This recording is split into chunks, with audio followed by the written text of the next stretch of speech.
Hey guys, Jenna here from WTI. Today what I wanted to share with you is this amazing lipstick here by MAC. Now, I love lipstick and I am no makeup artist. So I'm looking for the easiest lipstick that's gonna go on, very simple, very easy, and is not gonna be messy. So I love this stuff because it doesn't smudge. It's very easy to apply and it's long lasting. So those are the three things that I love most about it.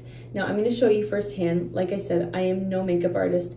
I really don't even know what I'm doing, but this makes it that much easier. So I love this color. And I love how dewy it is. It's not like a matte, which I always hate because I feel like it goes into the cracks.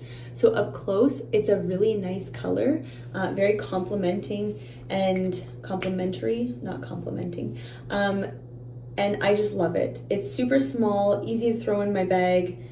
I definitely recommend it. If you are looking for a nice lipstick, this is one to go for, but that's just my point of view.